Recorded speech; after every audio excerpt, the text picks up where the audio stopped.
यात्रा सुरु गरौँ कविता।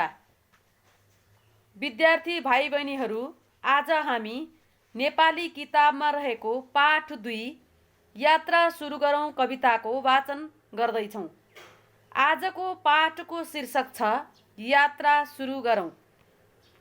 यसका रचनाकार दुवसु छेत्री हुन्। यो गद्य कविता हो।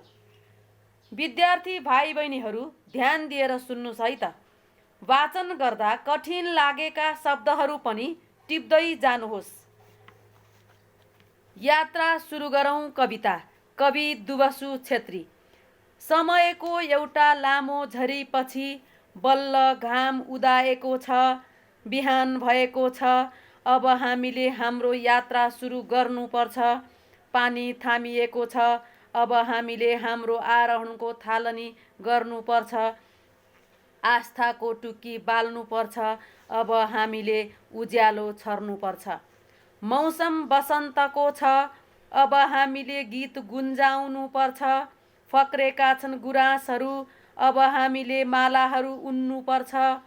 नाच्दा नाच्दै जहाँ रोकेका थियौँ सोरठीको ताल, त्यहीँबाट चल्दै एउटा चालका 3 कोटी पाइला सह अस्तित्वको यात्रा सुरु गरौँ। रम्दा रम्दै रोदीको रन्कोमा छुटेका थियौँ जहाँ, त्यही चौतारीबाट सहमतिको यात्रा सुरु गरौँ। पहेँलपुर धान खलियानमा राखेर माघीको न्वागी खाँदै स्वावलम्बनको नयाँ यात्रा सुरु गरौँ। घुम्दै विवाह पञ्चमीको मेला पर्खिँदै थियौँ जहाँ, मधेसको पवित्र छठ र त्यही जानकी माटाको चन्दन लगाउँदै सहिष्णुताको यात्रा सुरु गरौँ। सहिष्णुताको यात्रा सुरु गरौँ। गाउँदा गाउँदै जहाँ रोकेका थियौँ सेलोको भाका, त्यहीँबाट गाउँदै बन्धुत्वको गीत उज्यालोको यात्रा सुरु गरौँ।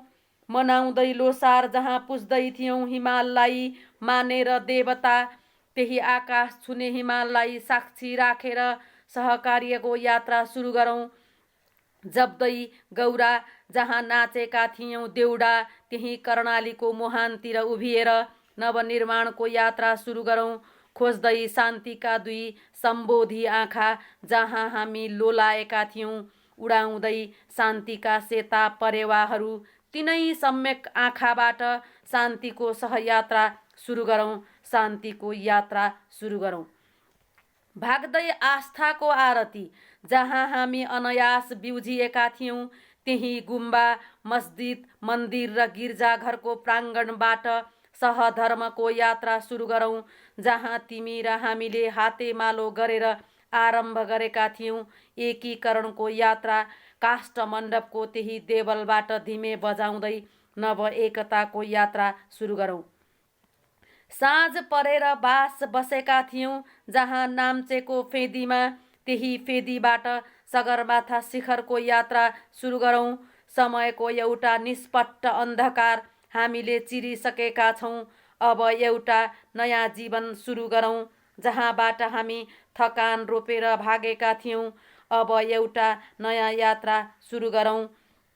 त्यहीँबाट जहाँ हामीले केही क्षण विश्राम गरेका थियौँ राष्ट्र नवनिर्माणको यात्रा सुरु गरौँ। त्यहीँबाट जहाँ हामीले शान्ति र समृद्धिका सपनाहरू सजाएका थियौँ, जहाँ हामीले शान्ति र समृद्धिका सपनाहरू सजाएका थियौँ। धन्यवाद।